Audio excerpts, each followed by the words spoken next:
Let's start with the prompt. Which choice describes the data in the graph that supports the conclusion? So let's start reading the text next. Aerial robots vary in their holding force.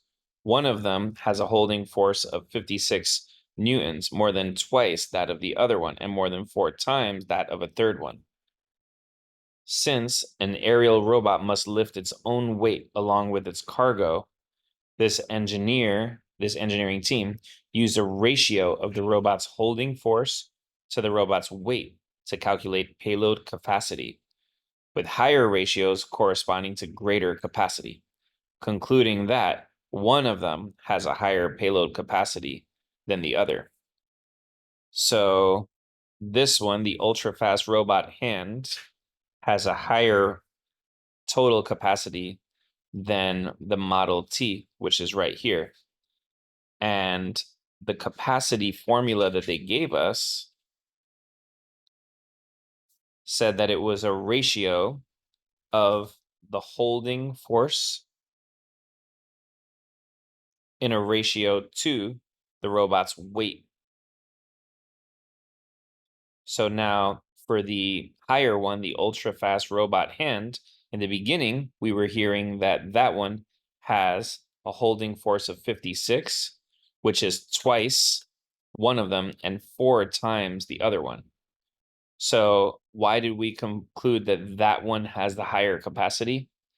Well, because in particular, comparing the fast robot hand to the Yale Model T, they're right about at the same height as each other. And this is the weight of them. So in other words, they weigh about the same. So they have the same weight, but in the very beginning, we're hearing that the one on the left has a much higher holding capacity.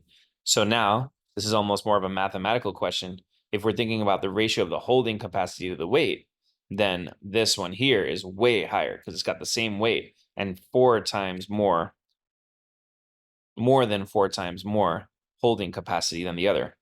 So that's kind of the reason why it's so much stronger. And which answer says that? So looking through the answers, A says the ultra-fast robot hand and the Yale Model T each weigh more than 450.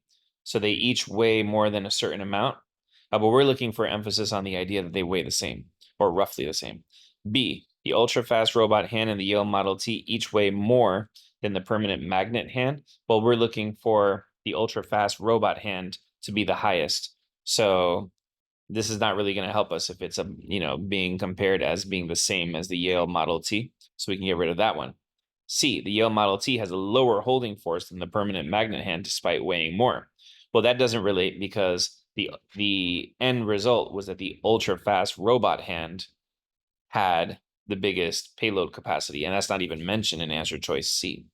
So looking at D now, the ultra-fast robot hand weighs only slightly more than the Yale Model T does, even though it has more than 4 times the holding capacity. And that's exactly what we said in the beginning. So that is our answer here.